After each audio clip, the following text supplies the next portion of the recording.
Tonight, clash between Office of the Special Prosecutor and EOCO over Cecilia Dapaah's stashed cash scandal escalates as OSP allege sponsored attacks on its accusing unnamed influential persons who they claim paid journalists to criticize the office. And then we also feel sponsored attacks and propaganda where those who are very rich and powerful, when you are investigating them, they tend to be able to offer some monetary incentive to even journalists, and they will consistently be attacking you, counter and false information against your outfit, all in a hope to create that impression that we are all the same, nobody is perfect. Why are you to kill somebody or investigate somebody as if you are a saint? EOCO has just issued a statement fighting back against OSP claims it failed to come for details relating to the probe on the former sanitation minister to bolster its money laundering investigations. You need evidence to prove criminal offense. It's not about people saying it. We cannot continue to be doing fishing. So what I'm going to do is I will send the docket that we received from the OSP to him, that there's nothing for us to do.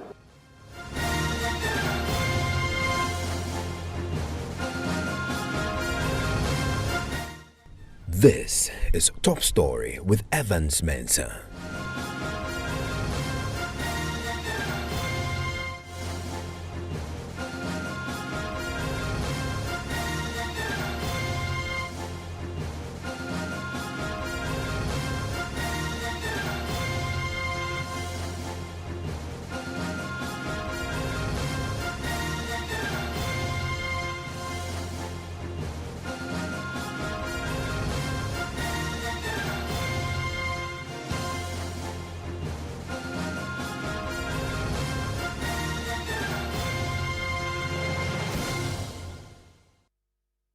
Well, tonight, the clash between the Office of the Special Prosecutor and EOCO over Cecilia Dapaah's stashed cash scandal is escalating. EOCO has just issued a statement fighting back against OSP claims it failed to come for details relating to the probe on the former sanitation minister to bolster its own money laundering investigations. More on that pretty shortly. But first, the Office of the Special Prosecutor itself is tonight alleging sponsored attacks on its work. There at the Office of the Special Prosecutor, the work of the OSP has come under some level of criticism from anti-corruption campaigners and civil society organizations and the general public for failing to successfully prosecute a single corruption case since the establishment of the office 6 years ago. Now, speaking at the 14th Commonwealth Regional Conference of Heads of Anti-Corruption Agencies currently ongoing in Accra, the Director of Strategy, Research and Communications at the Office of the Special Prosecutor, Sami Dako, says most of these criticisms are sponsored. Listen. We've started something, but we think that it can be much better. And then we also feel sponsored attacks and propaganda where those who are very rich and powerful, when you are investigating them, they tend to be able to offer some monetary incentive to even journalists, and they will consistently be attacking you, counter and false information against your outfit, all in a hope to create that impression that we are all the same, nobody is perfect. Why are you to kill somebody or investigate somebody as if you are a saint? But the idea. And I want to take you live to this event where my colleague James Aveji is standing by. James, what triggered these comments? Well, Evans, there was no trigger actually. That was part of his presentation to the rest of the heads of the anti-corruption agency. So what they are supposed to do is to brainstorm on how they are tackling anti-corruption and the challenges they are going through in their various countries.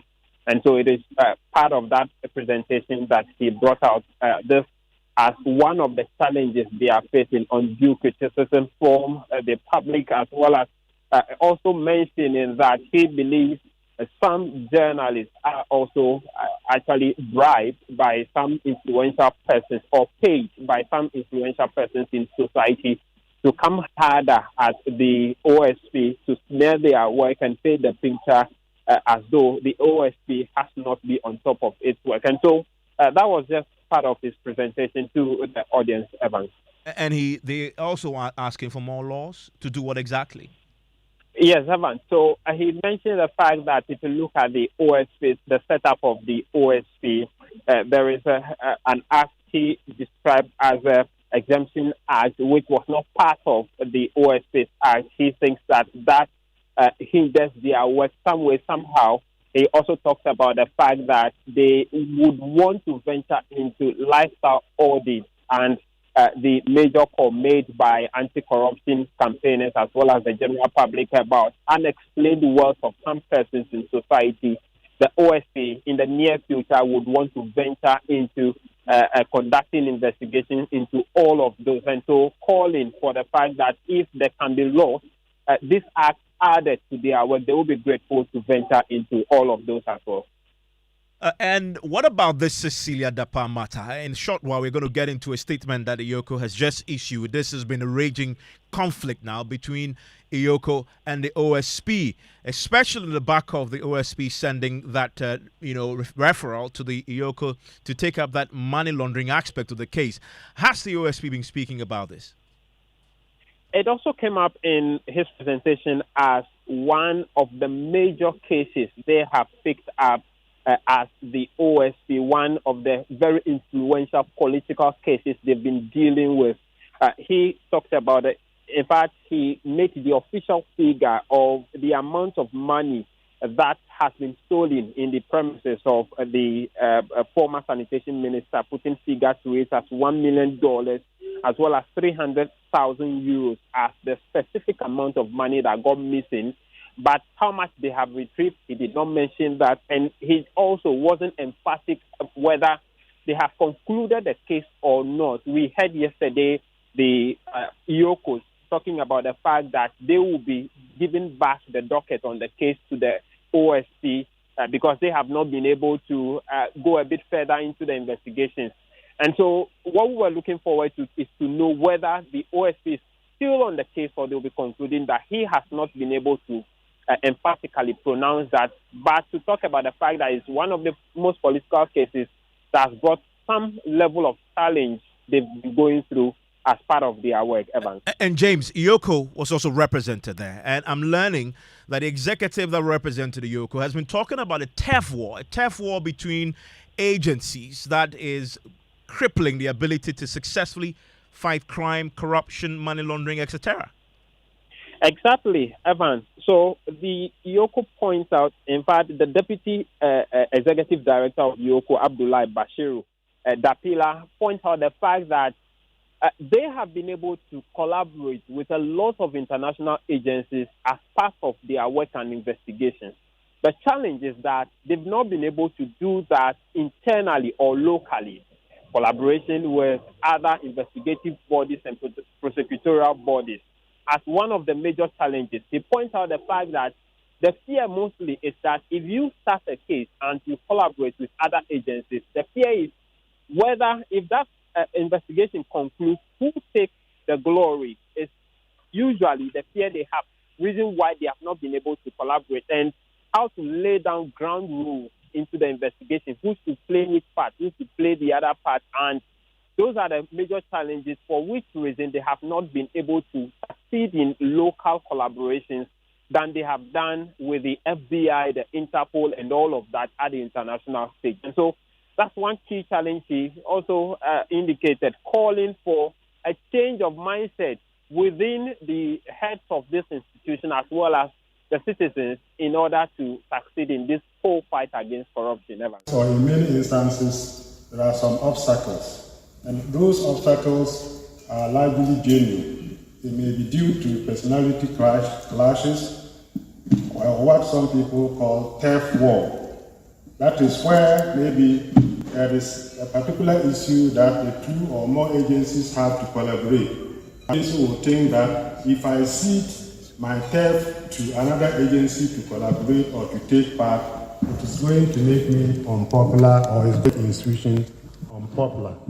Another issue is complexity in decision making. Sometimes during the collaboration, who does what and then who is good on the whole exercise is itself a problem. There is always a rush or haste to take credit, unwarranted suspicion. It's time to change. Some leaders don't open up. They are inflexible. They lack consistency and clarity on roles and responsibilities. where 2 or more institutions are going to collaborate.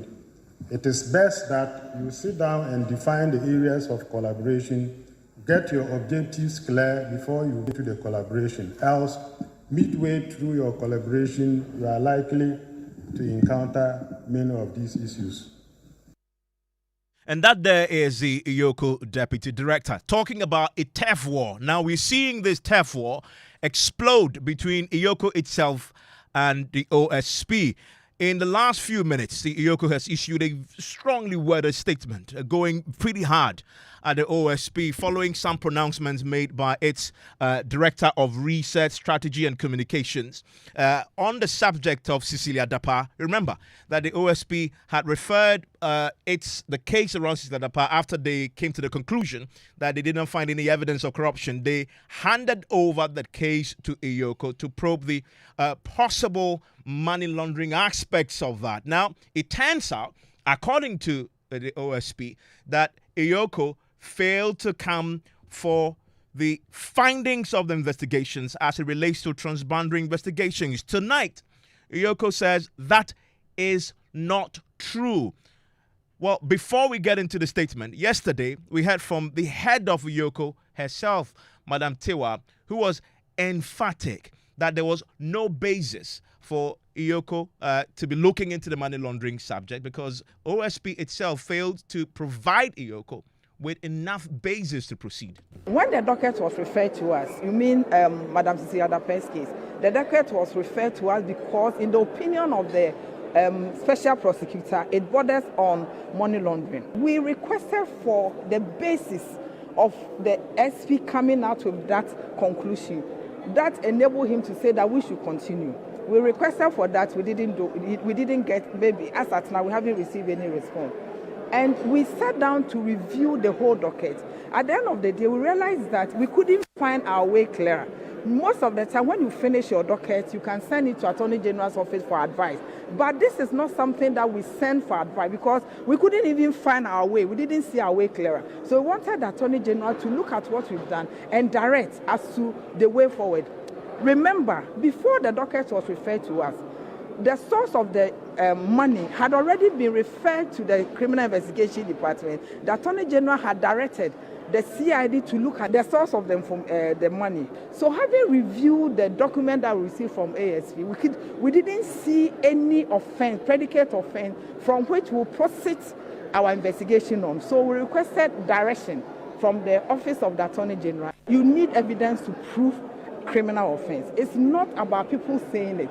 Saying that somebody is corrupt, there's so much corruption, that one doesn't solve any problem. Whatever that we would have done had already been directed at the CID to do. We cannot continue to be doing fishing. It's like we don't even know what you are looking for. You just go about looking for something that you yourself, you are not even sure. So what I'm going to do is that with the AG's advice, I will send the docket that we received from the OSP to him, that there's nothing for us to do.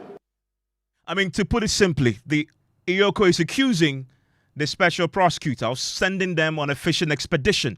Then we heard today from the Director of Strategy, Research and Communications on this subject.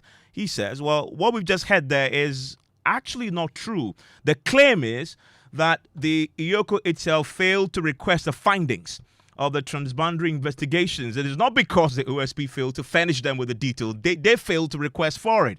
Well, as it turns out, EOCO is fighting back. They've taken a strong exception to the claims made by Samuel Appiah Dako, who is the Director of Strategy, Research and Communications at the Office of the Special Prosecutor, and the head of our Legal Affairs Desk is in the studio with me with this statement. What is it that the OSP is saying on the back of these claims? Well, so this is actually from the EOCO. It says that in view of the intense public interest generated by the instant matter and to correct the undue misrepresentation of facts, EOCO would like to set the record straight. So following receipt of the referral by the OSP on the 25th of January 2024, EOCO by a letter dated 1st February 2024, signed by the Deputy Executive Director Operations, Abdullahi Bashiru Dapila, requested the special prosecutor for a copy of the findings on the case to facilitate EOCO's investigation. Now, point 3 talks about the fact that EOCO's letter of 1st February 2024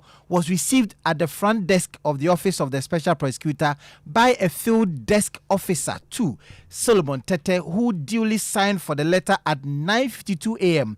on 2nd February 2024. Now, the Deputy Executive Director of EOCO, Cecilia Dapaah, followed up to the Office of the Special Prosecutor and discussed with Mr. Emmanuel Basintale, the Director of Investigations of the OSP, the possibility of expediting the release of the report. And they say that the discussion was done in the presence of the Deputy Special Prosecutor, Madam Cecilia Dapaah. And so Mr. Basintale assured that as soon as he received clearance from the ASP, the report would be released to EOCO to assist in investigations. To date, EOCO has not received any information from the Office of the Special Prosecutor. And for context, the Deputy EOCO Director, Cecilia Dapaah, is the same individual who today at this event was talking about the TEF war. Correct. He knew what he was talking about. Yeah, exactly. And then we see him being the lead person as far as EOCO is concerned, reaching out to OSP, and they provided specific dates, hard evidence to support the point that indeed they had reached out to the OSP asking for the specifics. So what they also even indicate, and they've been spelling out details of what they did,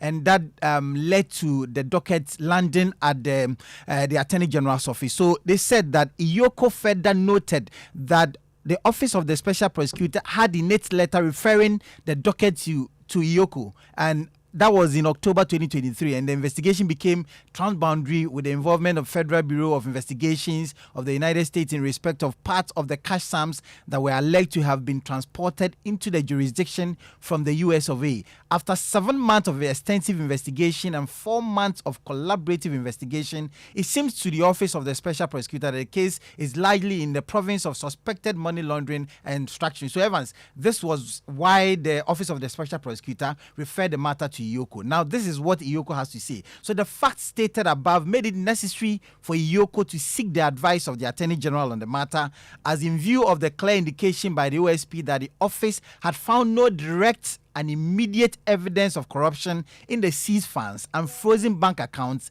linked to the former minister, and it was difficult to ascertain the offense on which to posit an allegation of money laundering. So the last point EOCO makes in this statement is that following the review of the docket presented by the OSP and the advice of the Attorney General, EOCO returned the original docket received from the OSP back to the OSP on the 3rd of May 2024. EOCO hereby assures the general public of its preparedness to uphold the highest investigative standards and do right to all persons irrespective of political, gender, race, ethnic, social, economic status. I see, and this is a statement from the Executive Director of EOCO, Mamitua Dankwa, on this particular matter, and she's already made a point that the OSP sent them on a fishing expedition. Yes. Now they're providing a bit more details to back that particular claim. I want to bring in right now Martin Kwebu, his lawyer, and Dapaah Kubi is also MP, a lawyer himself of Asante Achim North, a member of the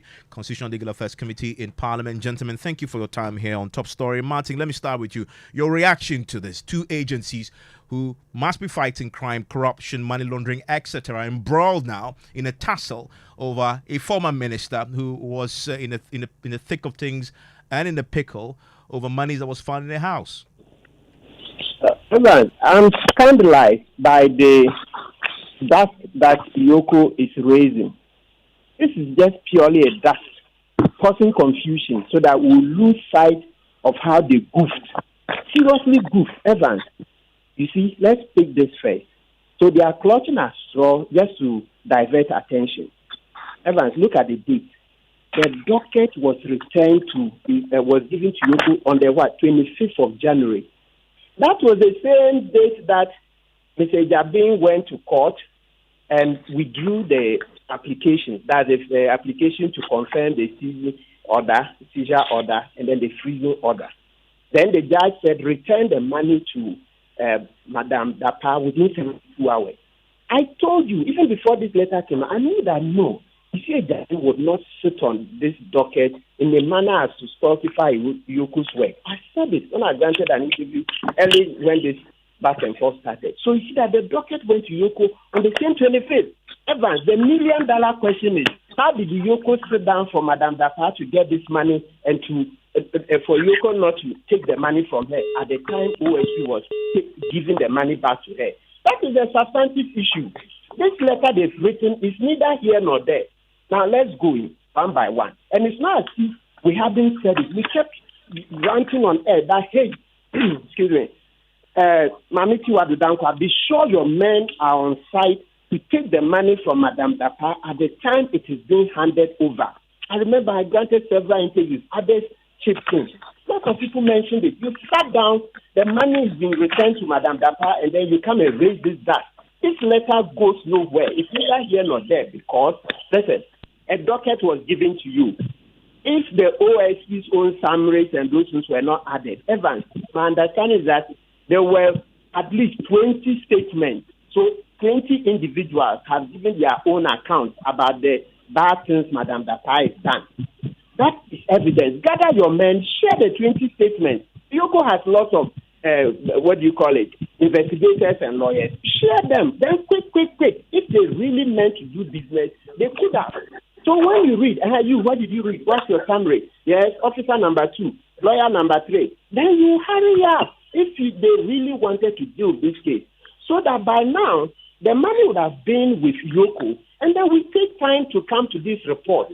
Well, Somebody gives you a docket that has 20 statements. Well, they have you the docket. On your hands. They have the docket. They have the docket, but they've produced evidence, at least in the dates that they've produced tonight, and we are yet to hear if the OSP will contradict that. But they said they needed further and better particulars relating to the transboundary investigations that OSP had done, and they had written to EOCO, followed up. EOCO promised them they'll give them the details they require. At least OSP should have done same and given the requested documentation and further particulars to the EOCO.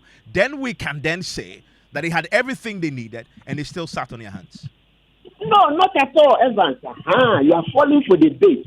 You are falling for it. Look, I'm a lawyer. I can see clearly. I told you that. Look, and we warned Mamitiwa that because of what she did in the Sewa Bruni case, the lady who said she was dating President Kufuor, the Takrade girls case, the Amakwata reporting Professor Adair to EOCO, a case in which they had no jurisdiction to investigate corruption, which they did, and then said Adair hadn't produced evidence, right? And then the case Kwame A+ reported to CID boss. That time, Madam Tiwa was CID boss.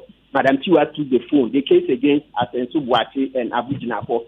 Tiwa took a phone and was begging A+ not to press charges. So me, because of her profile, I knew that she would do something like this. So we kept saying that, hey, Madam Tiwa, this is the last chance. This case is your make or break case. Evan, the thing she's asking for is neither here nor there. If she knew she didn't have the know-how, couldn't she have asked? We're on radio. Couldn't she have asked her, Martin Tebu, you're on radio talking. Come here. What can you do about this file for me? What can you show me? As I said, go for the money quickly. The same powers that Ajabin has, Cecilia Dapaah has, that enables him to go into Madame Dapaah's house to search and take for a period before you go to court for confirmation. EOCO have had their act since 2010. So they have it, and they know how to do it. You almost seem to suggest that the excuse we've now read in their statement tonight is just a smokescreen. That is what it is, Evans. Let's not fall for it. I'm telling you that Tiwa really has to leave this office because we warned her. We warned her, and I told you, 25th, you have this docket. Martin, stay with me. Let me bring in Andy Apiakubi. Also joining me right now is Adam Senano, who is the anti-corruption campaigner.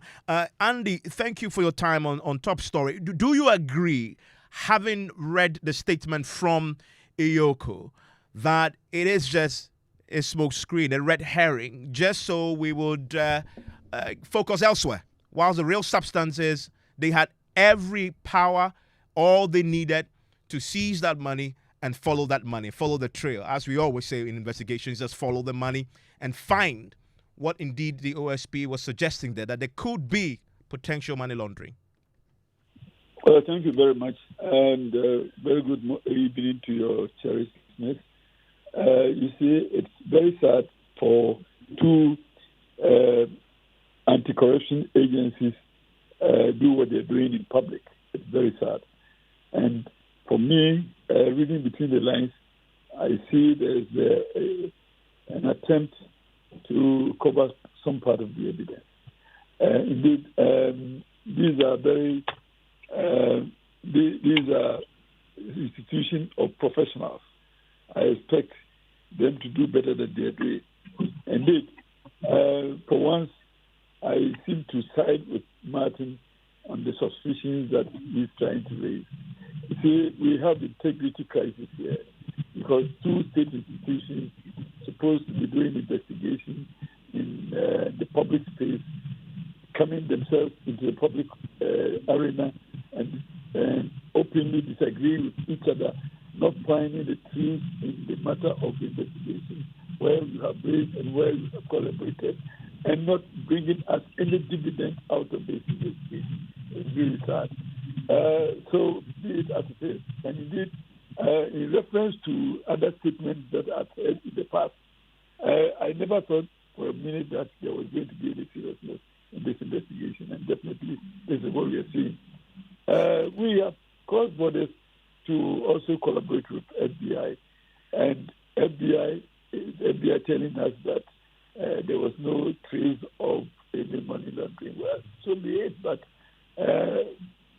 in Ghana, don't we have enough institutions to be able to do this investigation and before contacting FBI? What was the basis of the contact with the FBI? That there was a link to FBI or there was no link and they wanted to just sacrifice their mandate to FBI? So there are more questions than answers. And I've heard you use the word cover-up tonight. You suspect a cover-up? Well, I have always thought that for the two state institutions to be showing open disagreement like that, there may be a stage-managed conflict showing, which invariably may lead to the same position as preferred some authorities. So we are only just trying to demonstrate the difficulties that the so-called investigative agencies are experiencing, for which reason it becomes a justification for a no-show. Key question then becomes, what should happen now? You have an OSP and an EOCO now at each other's throats now, fighting in public over a subject that has really generated a lot of public discussion. There's a lot of national interest on it. Now you believe there's a cover-up. Something has happened. What must happen? Interestingly, the AG, which is the godfather of both institutions, appears to be very quiet and not showing us the direction. That is also worrisome.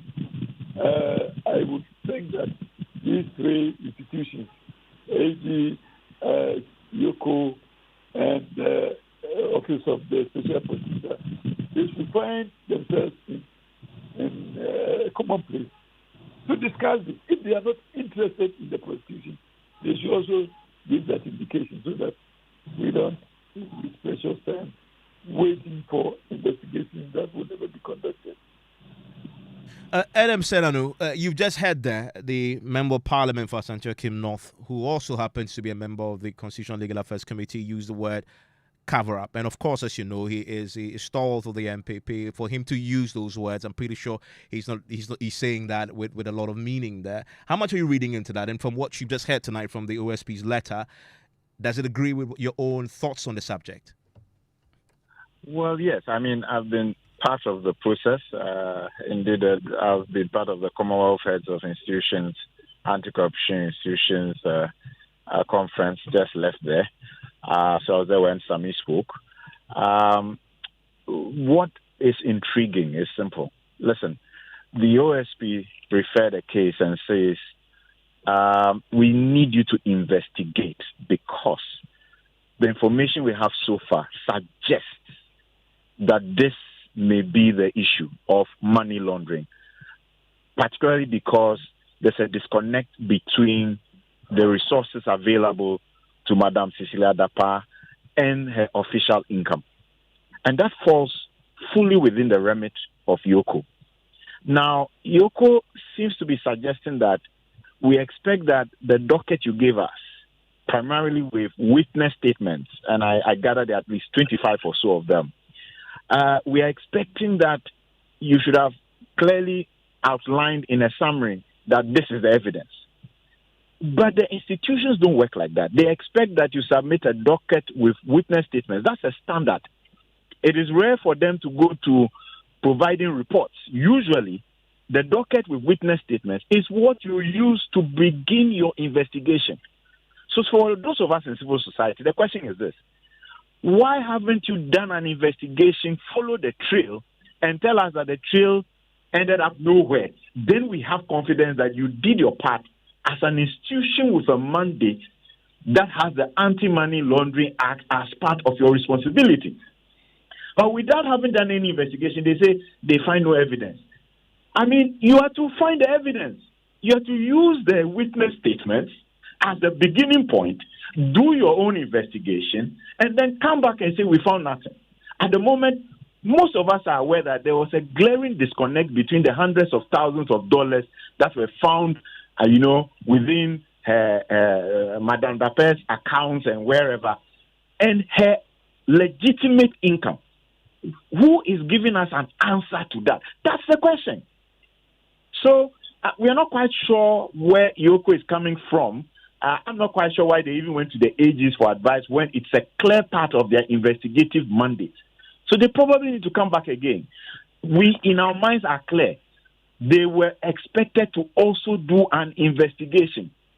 I think that OSP is saying that, look, you didn't specifically ask for the report of our work with the FBI, which is separate from our report. But EOCO in his letter tonight says they did. They actually produced dates and stamps and names to show that they did, and that the OSP failed to produce those documents.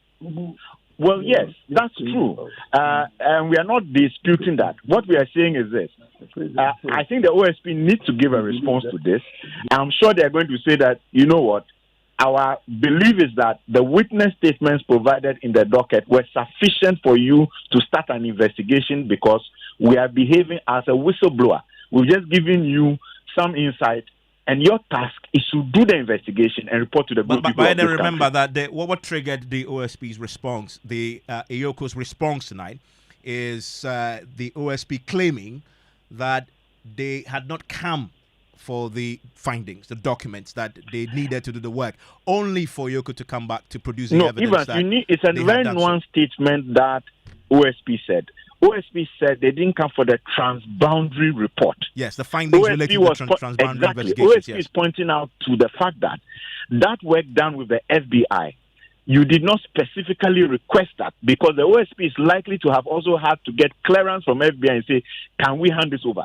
They are saying you asked for a general report, but not for the specific report of our work done with outside external parties. And so it's a nuanced response, and I think that you should get OSP to speak to what it is they are saying. Okay, great. And finally to you, Martin Kpebu, Andy Apiakubi believes the Attorney General must come in, get all parties to sit down and try and resolve this. But from what we've now seen, considering that the EOCO has returned the docket back to OSP, and now the fight has escalated between the two agencies, this matter with Cecilia Dapaah is dead and buried, is it not? No, it's not. We can do something about it, but certainly not under the aegis of the Attorney General. Godfrey Dame is shown that he's not an honest broker in this case. Evans, last Saturday, Godfrey Dame, the Attorney General, was on Newsfile, and he gave two very major false statements. He said Madam Tiwa, the EOCO boss, had concluded investigations and found nothing. Meanwhile, when you read the very letter written to subordinate Everett Kilson, who signed the AG's opinion, he said you can commence investigations, but it is not necessary. So how can TWS review be said to have completed investigations and cleared this Madame Dapaah? That's one.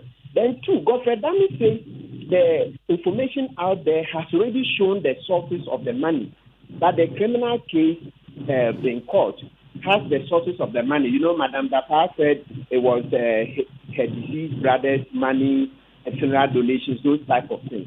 So far, with the way Godfrey Dame conducted himself on Newsfile, he's not an honest broker. So if not the AG, which agency? Yeah, so what I'm expecting is that, look, Madam Tiwa should just eat humble pie. Yes, now we've shown her, and I'm ready to meet with her. We can help her. Look, Evans, you read a treasure trove of cases from UK and other jurisdictions. This case is an open and shut one. You start from the income of Madam Dapaah, and she's already floundered it. They say when you see plenty money like that outside the bank in somebody's home, start with the income. Madam Dapaah has made 3 or 4 attempts to explain the source of the income, and all of those didn't check out. So that is where you stand. Look, when you say predicate offense, it's neither here nor there. What you have to show is that this money is set down, and the circumstances, a failure to explain, you combine or you come to an irresistible conclusion that it is proceeds of crime. Okay. Thank you very much. That there is Martin Kpebu on that subject of the feud between EOCO and the OSP that has escalated tonight with statements flying about both sides producing evidence to support their case. I want to hear from you on the subject. 055-11-11997. Let's hear your thoughts here on your election headquarters.